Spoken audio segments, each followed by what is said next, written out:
Hello everyone, this is Vidushi Sharma and I am presenting a lecture on malicious codes and terminologies.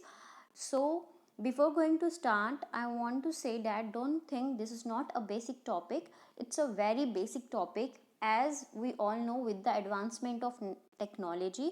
Our PCs are also infected in more advanced ways. There are so many malicious codes in the market that affect our PCs.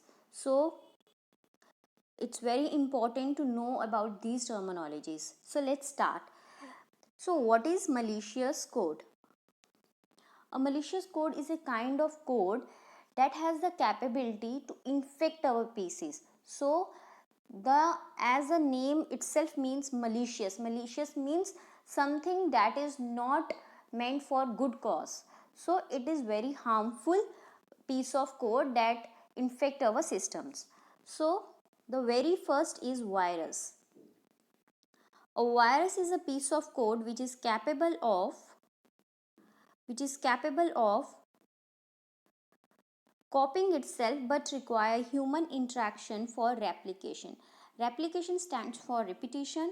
So virus एक ऐसा piece of code है जिसमें इतनी capability है कि वो अपने आप को बार बार कॉपी कर सके और हमारे सिस्टम पे स्प्रेड हो सके. Therefore, it won't work until you click the infected file. It is a dependent entity. It can be spread by, but virus की एक क्वालिटी है कि वायरस की फाइल अगर आपके सिस्टम पे आ जाती है तो जब तक आप उस इन्फेक्टेड फाइल को क्लिक नहीं करोगे आपका पीसी जो है कभी भी इन्फेक्ट नहीं होगा. तो जब तक आप उस फाइल को क्लिक नहीं करोगे आपका पीसी बिल्कुल सेफ है. जैसे ही आपने वायरस की फाइल को क्लिक किया आपके सिस्टम में जो है वायरस फैल जाएगा और आपका पीसी जो है वो ख़राब हो जाएगा. अब ये बहुत तरीक़ों से हमारे सिस्टम पे आ सकता है. सबसे पहला है ओपनिंग एंड ईमेल अटैचमेंट. हम कोई भी अगर ईमेल आ रही है जो एक रैंडम सोर्स से आ रही है विद द अटैचमेंट आ रही है तो अगर हम वो अटैचमेंट ओपन कर देते हैं वो अटैचमेंट यूजुअली जो होती है ना .exe .com ऐसे फॉर्मेट्स में होती हैं. तो अगर आपके पास कोई रैंडम सोर्स से फाइल आती है और उसका फॉर्मेट ये है तो कभी भी उसको डाउनलोड नहीं कीजिए क्योंकि मोस्ट ऑफ द टाइम वो एक वायरस वाली फाइल हो सकती है. Visiting an infected website. अगर हम कोई इन्फेक्टेड वेबसाइट को विजिट करते हैं अगर हम कोई ऐसी ही इनसिक्योर वेबसाइट को विजिट कर लेते हैं तो हमारे सिस्टम पे वायरस आ सकता है. अब सिक्योर इनसिक्योर वायरसेस क्या वेबसाइट्स कौन से होते हैं? जिन फाइल पाथ्स से पहले हम लिखते हैं ना www.yahoo.com. सो अगर पाथ से पहले ये जो प्रोटोकॉल सा होता है अगर यहाँ पे एस लिखा है यहाँ ग्रीन मार्क होगा तो वो एक सिक्योर साइट होगी. वैसे अगर यहाँ रेड मार्क होगा तो वो एक नॉन सिक्योर वेबसाइट होगी. तो इसी तरह बहुत सारी वेबसाइट्स होती हैं जो नॉन सिक्योर होती हैं और अगर हम वहाँ से कुछ डाउनलोड कर लेते हैं जैसे कोई वीडियो कोई music anything any software any pirated software तो हमारे सिस्टम में वायरस आ सकता है. नेक्स्ट, इंसर्टिंग अ इन्फेक्टिव रिमूवेबल स्टोरेज डिवाइस. अगर हम कोई पेन ड्राइव सीडी वगैरह बिना स्कैन करके अपने सिस्टम पे डाल रहे हैं तो हमारे सिस्टम पे वायरस आ सकता है. Then worm are independent entity. They don't require human interaction for replication. worm जो है ये ऐसा malicious कोड है जो एक इंडिपेंडेंट एंटिटी है. मैंने ऊपर बताया कि जो वायरस है वो डिपेंडेंट एंटिटी है. वो डिपेंडेंट इसलिए है जब तक वायरस की फाइल को क्लिक नहीं करेंगे वो स्प्रेड नहीं होगा. बट वर्म की फाइल को क्लिक करने की ज़रूरत नहीं पड़ती. अगर वर्म आपके सिस्टम में एंटर हो चुका है तो आप उसको क्लिक नहीं करें वो तब भी हमारे सिस्टम पे स्प्रेड हो जाएगा. So it's a independent entity. Next, they often use parts of operating system that are invisible to user and are automatic.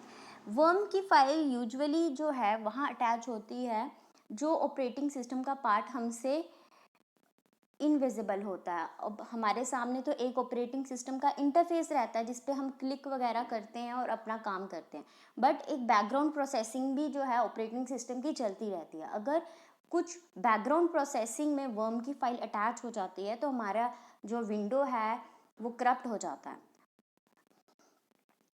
It comes in notice when their uncontrolled replication leads to slowing down computer performance and halting our task. Then Trojan horse, the malicious program in disguise. Disguise जैसे हम सब पता है कि बहरूपिये होते हैं। So yes, malicious code एक ऐसा मलिशियस कोड जो बहरूपिया है। Planting a backdoor easily access to hack. Trojan usually carry some payload such as virus. अब जो ट्रोजन हॉर्स जो होता है ये इस तरह का मलिशियस कोड होता है जो हमारे सिस्टम में एक बैकडोर एंट्री प्रोवाइड करता है। बैकडोर एंट्री का मतलब है कि कोई हमारा सिस्टम को दूर बैठे भी एक्सेस कर सकता है, रिमोट एक्सेस दे सकता है हमारे सिस्टम्स का। और अब ट्रोजन हमारे सिस्टम पे कैसे आता है, हम जब भी इंटरनेट चलाते हैं हमारे पास बहुत सारे पॉपअप्स आते हैं। अब बहुत सारे पॉपअप्स आते हैं, बहुत सारी एडवर्टाइजमेंट्स आती हैं और कुछ ऐसी एडवर्टाइजमेंट भी आती हैं फॉर एग्जांपल जिस पे लिखा होता है कि एक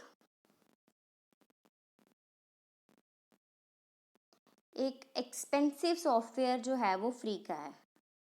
माइक्रोसॉफ्ट अपना एक एक्सपेंसिव सॉफ्टवेयर फ्री में दे रही है, तो हम कहते हैं इतना अच्छा सॉफ्टवेयर आज फ्री में मिल रहा है and we clicked on it. और जैसे हम क्लिक करके उसको डाउनलोड करते हैं हमारे सिस्टम पे एक ट्रोजन आ जाता है। तो इस तरह के फेक एडवर्टाइजमेंट से हमारे सिस्टम में ट्रोजन जो है वो आ सकता है। But once activated, cyber criminals can spy on you, leads to deleting the data, copying or modifying the data. कि अब साइबर क्रिमिनल्स बहुत सारा इसका गलत इस्तेमाल कर सकते हैं। Next,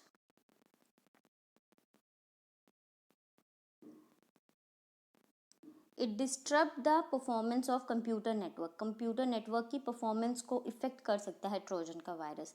denial of service attack से, कि बहुत सारे अनवांटेड मेल्स कर देने, अनवांटेड मैसेजेस हमारे सिस्टम पे आते जाएंगे जिससे हमारा सिस्टम जो है, हमारा नेटवर्क जो है वो जैम हो सकता है।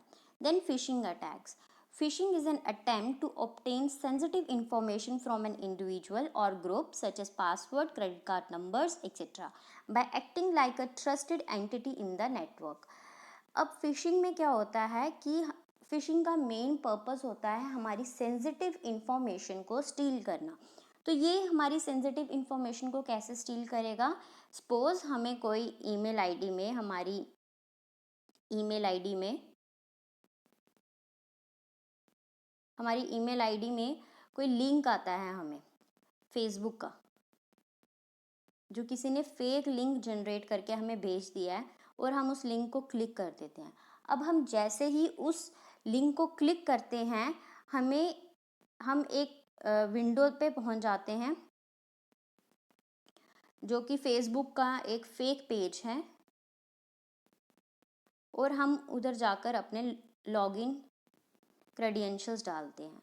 अब जैसे ही हम उधर लॉगिन और पासवर्ड डालते हैं और लॉगिन करते हैं हमारी फेसबुक की आईडी हैक हो जाती है। तो these are the phishing attacks. अब जो साइबर क्रिमिनल है वो हमारे अकाउंट में जा सकता है और वहाँ से बहुत सारी एक्टिविटीज़ कर सकता है। वैसे ही बैंक की बहुत सारे साइबर क्रिमिनल्स जो हैं फेक वेबसाइट्स बनाकर हमारा sensitive information, account details, credit card numbers वगैरह जो हैं वो ले सकते हैं। So these are phishing attacks. Phishing attacks का मेन पर्पस होता है हमारे पर्सनल सेंसिटिव डेटा को स्टील करना।